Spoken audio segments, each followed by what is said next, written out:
It was just past 10 a.m. when the double door swung open at the University of Cape Town's Grand Auditorium. Students filed in like waves, sneakers squeaking against polished floors, backpacks slung low, eyes buzzing with a mixture of skepticism and curiosity. The stage was dressed in polished restraint. A navy blue curtain backdrop, a single podium, two national flags, angled just right. The university dean stood at the side, checking his watch for the third time. Faculty members whispered among themselves.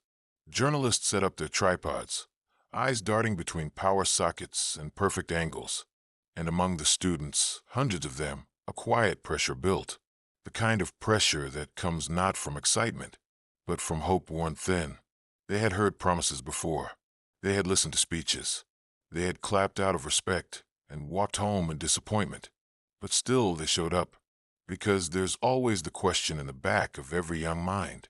Will today be different? And while all eyes focused forward, in the fifth row from the back, near the aisle, a girl named Amina sat perfectly still.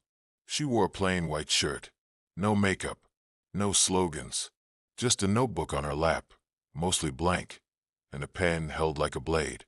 She wasn't here for a selfie. She wasn't here for noise. She was waiting. The announcer cleared his throat. Microphones clicked on. The national anthem played softly from a speaker with slightly too much bass. Then, from stage left, he entered. Cyril Ramaphosa, pressed charcoal gray suit, tie the color of authority, posture rehearsed. He walked with the confident calm of a man who's spoken to rooms like this 100 times. He smiled with a precision that never reached his eyes. Flashbulbs lit up. The crowd applauded, a mixture of protocol and pressure. He took the podium. "Good morning, future leaders," he began, his voice warm, even grandfatherly.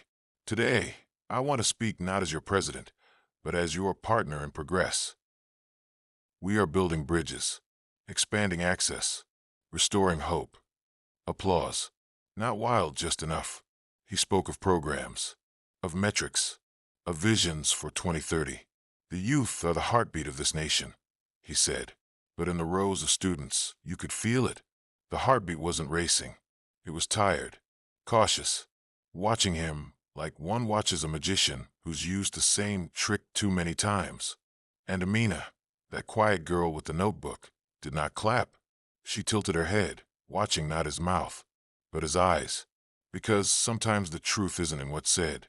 It's in what never slips out between the pauses. And in her mind, a question began to form, sharp, simple, and impossible to ignore. She didn't raise her hand yet, but she would. And when she did, this room would never be the same. The air shifted the moment Amina's hand rose. It wasn't a sharp jab or an aggressive wave, just a quiet, unwavering gesture. The moderator hesitated, glancing toward the president. Ramaphosa's smile faltered for a brief second. He nodded, signaling the microphone be passed forward. The auditorium quieted, breaths held. Amina's fingers curled tightly around the microphone. Her voice emerged, soft, but carrying the weight of every disappointment she had ever carried. "Mr. President," she began, "you speak of job creation, of progress, of hope, but my brother, after graduating 2 years ago, sells chips at the taxi rank. You speak of opportunity, but I have yet to see one I can hold in my hands. You speak of hope, yet my classmates drop out with empty pockets and heavy hearts." Each word landed like a stone skipping on still water, sending ripples through the room. She did not shout. She did not demand. She asked a simple question, the kind that pierces through rehearsed speeches and political platitudes. When will we stop being statistics in your speeches and start being the reason they change? The crowd remained still. Even the air seemed to pause, as if waiting for the response that would either mend or shatter the fragile trust. President Ramaphosa shifted in his seat. His polished smile tightened. He adjusted his tie, an unconscious attempt to regain control. "I understand your frustration," he began. "We are working hard every day to—" But Amina interrupted.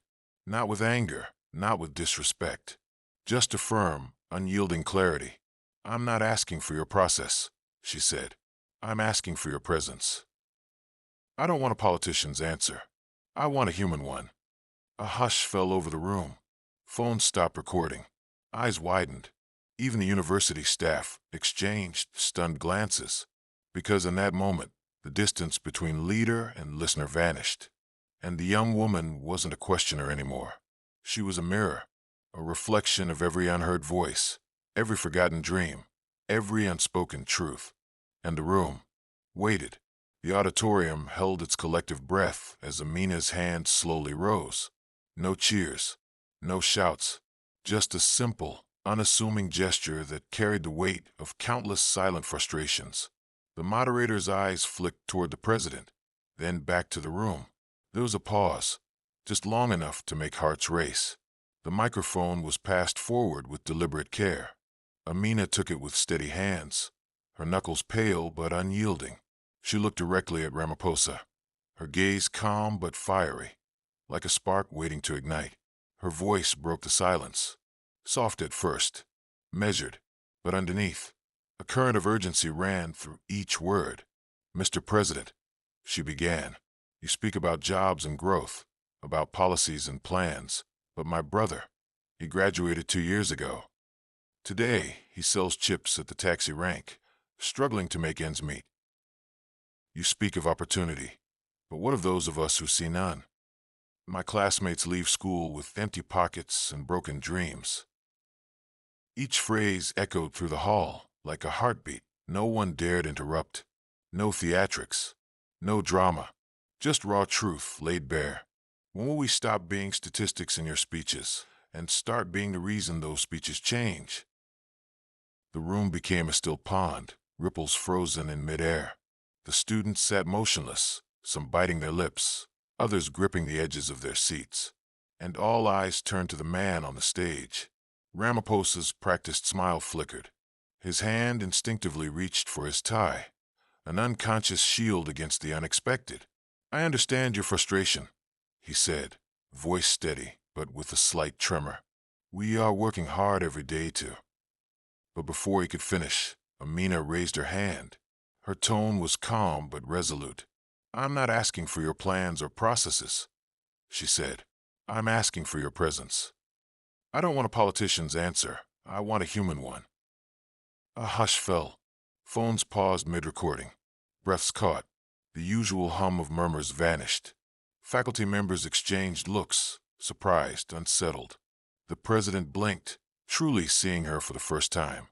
It was no longer a student challenging a leader. It was a mirror held up, reflecting every broken promise, every unheard cry. And in that moment, the room held its silence, because sometimes the loudest truth is spoken not by shouting, but by standing still.